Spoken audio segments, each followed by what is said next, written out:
Washington, blistered by bipartisan condemnation of his embrace of a longtime U.S. enemy, President Trump sought Tuesday to clarify his public undermining of American intelligence agencies, saying he had misspoken when he said he saw no reason to believe Russia had interfered in the 2016 U.S. The sentence should have been, "I don't see any reason why I wouldn't, or why it wouldn't be Russia," instead of "why it would," Trump said, in a rare admission of error by the bombastic U.S. His comment was made, amid rising rebuke by his own party, about 27 hours after his original, widely reported statement, which he made at a Monday summit in Helsinki standing alongside Russian President Vladimir Putin. "I accept our intelligence community's conclusion that Russia's meddling in the 2016 election took place," Trump said Tuesday. But he added, as he usually does, "It could be other people also. A lot of people out there. There was no collusion at all." Moments earlier, Senate Republican leader Mitch McConnell issued a public reassurance to U.S. allies in NATO and Europe with whom Trump clashed during his frenzied Europe trip last week. "The European countries are our friends, and the Russians are not," McConnell said. The scripted cleanup dealt with only the latest of Trump's problematic statements during his week-long trip, in which he sent the NATO alliance into emergency session and assailed British Prime Minister Theresa May as she was hosting him for an official visit. Senate Democratic leader Chuck Schumer said Trump was trying to squirm away from his comments alongside Putin. "It's 24 hours too late and in the wrong place," he said. Trump still maintained that his meetings with NATO allies went well and his summit with Putin even better.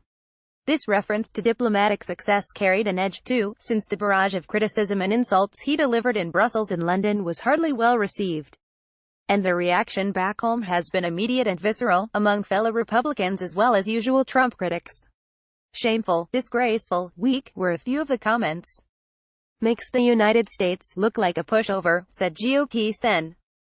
Bob Corker of Tennessee. On Capitol Hill, top Republican leaders said they were open to slapping fresh sanctions on Russia but showed no signs of acting anytime soon. "Let's be very clear, just so everybody knows, Russia did meddle with our elections," said House Speaker Paul Ryan.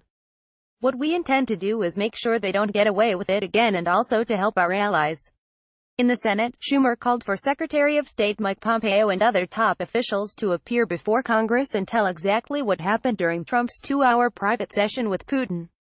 Schumer also urged the Senate to take up legislation to boost security for U.S. elections and to revive a measure passed earlier by the Judiciary Committee to protect Special Counsel Robert Mueller's investigation into Russian election interference. But minority Democrats have few tools to push their priorities. In the House, Democratic leader Nancy Pelosi planned a vote Tuesday in support of the Intelligence Committee's findings that Russia interfered in the 2016 election. Senators had floated a similar idea earlier, but the number 2 Republican, Sen. John Cornyn of Texas, said sanctions may be preferable to a non-binding resolution that amounts to just some messaging exercise. Corker, the chairman of the Foreign Relations Committee, said the first step was to get Pompeo to appear, hopefully, next week.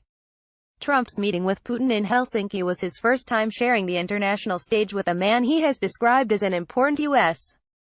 competitor, but whom he has also praised a strong, effective leader.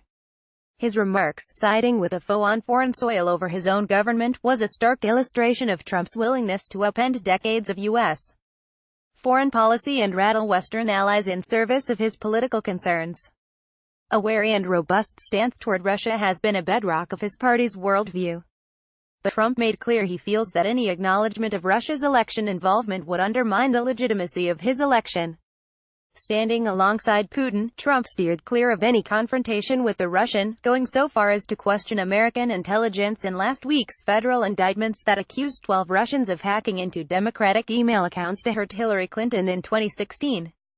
"I have great confidence in my intelligence people, but I will tell you that President Putin was extremely strong and powerful in his denial today. He just said it's not Russia. I will say this, I don't see any reason why it would be," Trump said. That's the part he corrected on Tuesday. His Monday statement drew a quick rebuttal from his Director of National Intelligence, Dan Coats. "We have been clear in our assessments of Russian meddling in the 2016 election and their ongoing, pervasive efforts to undermine our democracy, and we will continue to provide unvarnished and objective intelligence in support of our national security," Coats said. After his walk back on Tuesday, Trump said his administration will move aggressively to repel efforts to interfere in American elections. "We are doing everything in our power to prevent Russian interference in 2018, he said. "And we have a lot of power." Fellow GOP politicians have generally stuck with Trump during a year and a half of turmoil, but he was assailed as seldom before as he returned home Monday night from what he had hoped would be a proud summit with Putin. John McCain of Arizona was most outspoken, declaring that Trump made a conscious choice to defend a tyrant, and achieved one of the most disgraceful performances by an American president in memory. Kentucky Sen. Rand Paul emerged as one of the president's few defenders from his own party. He defended Trump's skepticism to CBS News Tuesday, citing the president's experience on the receiving end of partisan investigations. Back at the White House, Paul's comments drew a presidential tweet of gratitude. "Thank you at Rand Paul, you really get it," Trump tweeted. In all, Trump's remarks amounted to an unprecedented embrace of a man who for years has been isolated by the U.S. and Western allies for actions in Ukraine, Syria and beyond. And it came at the end of an extraordinary trip to Europe in which Trump had already berated allies, questioned the value of the NATO alliance and demeaned leaders including Germany's Angela Merkel and Britain's Theresa May. In Helsinki, Putin said he had indeed wanted Trump to win the election, a revelation that might have made more headlines if not for Trump's performance, but had taken no action to make it happen. "Yes, I wanted him to win because he spoke of normalization of Russian-US ties," Putin said. "Isn't it natural to feel sympathy to a person who wanted to develop relations with our country? It's normal."